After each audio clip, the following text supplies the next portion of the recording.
Today we're going to tell Warwick story, so leave a like and let's go. If they run, I find her near the Black Lanes, where merchants and thieves do business. Anything is for sale. Everything is stolen. I could kill them all. Do they think the shadows hide their misdeeds? The gleam of their knives? The deals they make, shrouded in darkness? I can smell the shimmer wine on a beggar's breath from across this wretched city. I know their crimes. I can taste them. Then I see her. She's taking a message from one of Baron Spinlow's men, the lump-faced one, all scars and scowl, and placing it into a pneumatube. He mutters instructions to her. Who knew the DOB could even speak, let alone write a message? I've only heard him scream.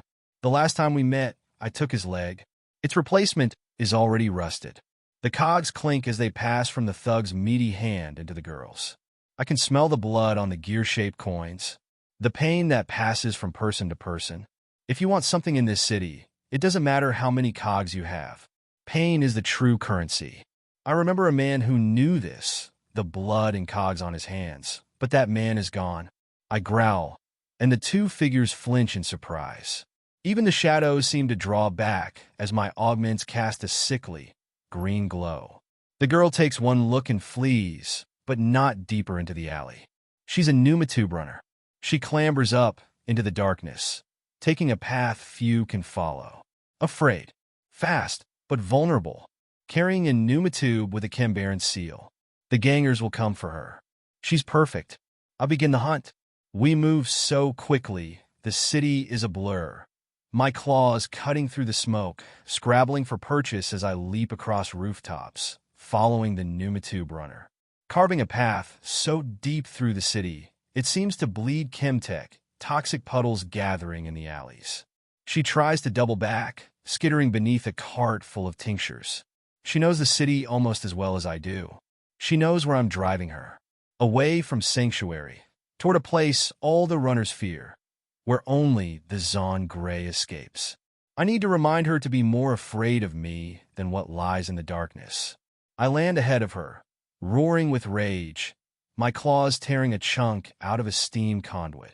She hesitates, but only for a moment, before turning back into the depths, where I need her to run. I can hear the gasps of effort as she scrambles up walls and slides down railings. She's praying to the wind goddess to save her. Perhaps I should do the same.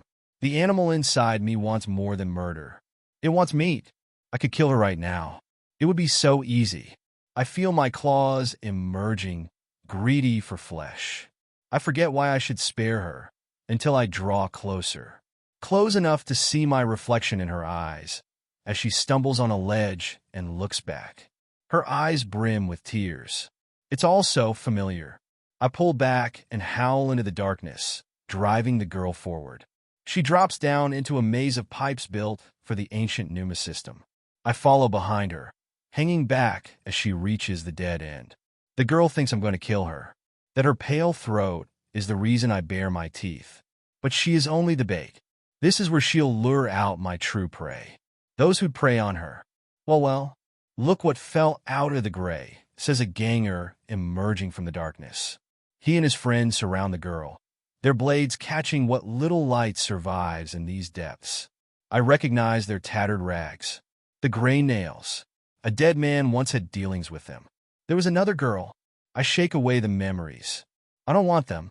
I know you, says one of the nails, her face ringed by piercings.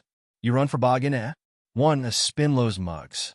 What's that Crovan psycho gotta say that he don't want us to hear? She pokes the pneumatube with her dagger and smiles. Please, you don't understand, the girl sobs, scanning the gray darkness behind her and trying to rush past. Neither do you, the first ganger says. We're gonna have some fun? I hesitate as the thug knocks the pneumatube from the girl's hands. It's worth more cogs than their own lives. It's their ticket out of this miserable pit to a slightly less miserable one. I thought the pneumatube would distract them for the moment I needed. It cracks against the alley stones, Spinlow's seal broken. What have I done? The runner cries out as a nail grabs her roughly. There's a struggle, a flash of steel, and then blood. Its scent enrages me. The chamber on my back pumps, and I am lost. A roar fills the darkness. It's him. The Howler, a gray nail, cries out as I race into the clearing, trying to focus on the punk. I slash into him, and the alley wall steams with red mist. He crumples to the stones. Where's the girl? I've lost track in the mayhem.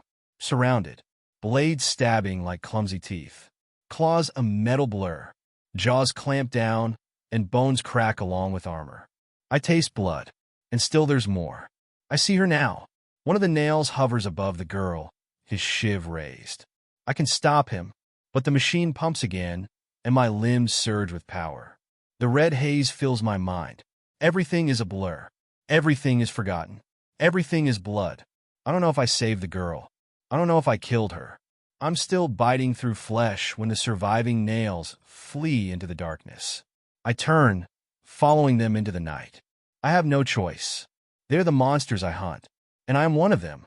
Comment what you thought of this story. Which other character would you like to know the story of? Depending on the amount of comments I bring it here. Don't forget to like the video. Click on the hype button if available. Subscribe to the channel so you don't miss any video. Remembering that there are 2 per day, one at 12 and the other at 4. Thanks guys, I went.